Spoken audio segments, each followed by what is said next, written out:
Hello and welcome to this episode of the GrowVC Everyone Funding Startups podcast. And I'm your host Marcus. Today's episode is a little special because we wanted to give you an update with what's going on with GrowVC, not just in terms of what we've done so far, but give you a little glimpse of our mindset going forward for this fall, but also farther than that.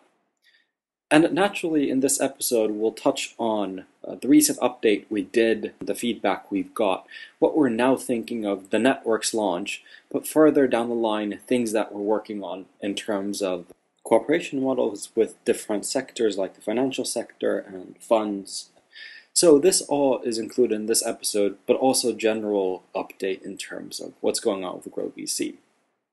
So first of all, let's recap on the launch we did in mid-July, when we turned the service free, changed the visual appearance, launched the iPhone application, and simplified the functionality of micro-investing. After we did that, the feedback was very positive. We noticed our metrics all rise. For example, people started spending more time on the site, and now that's constantly grown to, I think, about 7 times what it was before that. So now it's around 40 minutes on average, which is huge. Anyway, we're proud to say that the update went very well. We're glad with the reception that we got, but naturally in terms of what we're building, we're still early on and we're always focused on long term. Therefore, making the platform accessible and easy to use was naturally the first step. And what we now have coming up is the launch of the networks model, which basically means that anyone can launch their own network on top of the functionality that we've created. And we're rolling this out with pilot networks in a pilot program that we're running already. In terms of the networks that we have already signed up, there are incubators, student networks, universities, funding networks, startup communities, and even corporate networks. So that means that the networks can be used for many different applications, not just funding applications, but also matchmaking, developing and mentoring different projects and startups, but also in terms of catering for spin-off projects and evaluating and weeding out those projects that will make it. I mean, at the end of the day, our thinking is that the partners can decide what creates the most value for them. We will not decide for anyone. After the pilot program of the network's functionality is completed, we will release the public beta version, wherein anyone can create their own network and use it for their own endeavors. But at the moment, the networks are limited to our pilot partners only. So if you want to sign up to be a pilot partner in this program, you can sign up from the networks tab on the front page at growvc.com. And the networks is naturally a big addition to what we've been building, and we believe it's also a game changer in this field in general. And for networks, we're building a lot of specific functionality for network managers, like being able to host your own events and have different complements online, and also different sorts of functionality that will logically play into different models like the incubation model or the bootcamp models. But for all those, you'll have to stay tuned, and if you're a pilot partner, you'll be the first to know. Another point that I want to touch on, but not delve too much into, is the financial crisis. Just because we've got many questions about the crisis itself and how it impacts our operations. From our point of view, the crisis is just natural. It's an organic extension to a lot of unhealthy habits, and we're glad to see that the world is finally changing for the better in terms of this field. Naturally, that means a lot of calamity in different areas, but also it brings a creative destruction to models that are just not sustaining for the long haul. We've seen a lot of different movements in the financial sector, and what we believe is that these will impact not just our own operations positively, but also the operations in those sectors on a long-term scale. From our talks with the different partners, we've started to realize the importance from their side in terms of finding new models to operate and do the different things that they've done more efficiently and transparently. This is also why we're calling out to all the financial sector actors, not just in the traditional financial sector per se, but also all sorts of investors, funds, early stage players in startup incubation and whatnot. We're calling out to all of these partners to help us and help themselves to develop their operations further, because at the end of the day, this is a community effort. But even in terms of that cooperation, we have many partners already in the loop, and we're developing these models as we go. Some overlap the network's functionality, for example, having funds tied into networks that are specific for different regions or different industries, and kind of creating the ecosystem around that. But also just in terms of more exploratory partnerships all around the world.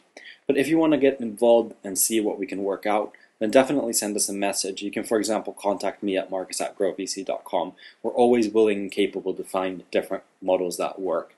And especially with the networks model coming up, we believe that these are easier and easier to find all the time. Alright, this all could sound quite technical, but naturally we also have our own team on the ground, and we've been making great progress in different markets. For example, in the US, we are launching our university program within a couple of weeks, where we'll try to leverage the student community for getting people excited in that demographic. But also in the US, we're developing lots of cooperation with incubators and different sorts of investment actors. In Europe, our team is diligently also pursuing different sorts of programs, like partnerships with different investment type actors, different people and different players in the field, but also working together with all the different actors from all over Europe to kind of create these local ecosystem hotspots for innovation, not just today, but also in the future. In terms of our operations in South America and Africa, naturally those are a little earlier on, as we've only started them a few months back, but we've already got a great reception and feedback from those markets. Just last week, there was an event in Sao Paulo in Brazil on crowdsourcing, and we were present there, and it's exciting to see the presence already in that market and how that market is developing. In terms of Africa, we have our own team there, and they've been making great headway in that area. For example, the reception in Kenya and South Africa has been great, and we continue to build it step by step. And naturally, we have a strong presence in Asia, in different regions like India, but also in Southeast Asia and China, where we continue to bring more innovation and progress to the market. With the networks partners, we also have several partners, pilot partners in Asia already in place, so we look forward to working with them to bringing GrowVC closer to their demographics and just making sure that they can use our tools to develop their own operations even further. But with this in mind, we're naturally always constantly looking for new people to join our team from all over the world in all sorts of different positions. Currently, GrowVC is looking for local representatives in new markets, but also in existing markets. For example, in the US, our own team is distributed all over the country, but naturally the market is so big that we can't have enough people on the ground over there. In terms of more specific roles, we're always looking for more people to join our development efforts, but also join in terms of building our online presence in terms of, for example, website design, planning, and so on.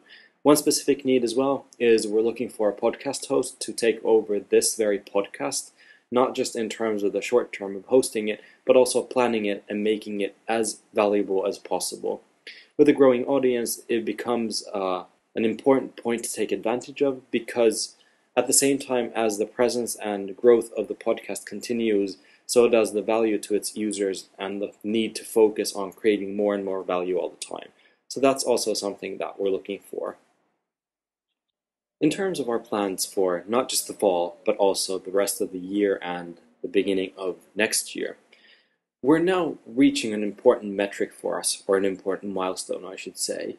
Some of you that have been following the numbers on the front page have noticed that we're about to reach 10,000 members. And naturally, that is a big number for us, even though it is a stepping stone in our larger journey. But not to belittle that in any way, as it is a significant milestone that we reach. Naturally, as we reach this milestone, we also set our next targets. And with the networks coming out and the over 50 interested partners already in the loops for the networks program, we set our sights on the next target, which is 100,000 users. And we expect to reach that target a lot faster than we reach the 10,000 users, as the first users are always the hardest to attract. And with the momentum and presence that we're already developing and growing all the time, we're confident for the future. In the last few months, we've set a lot of time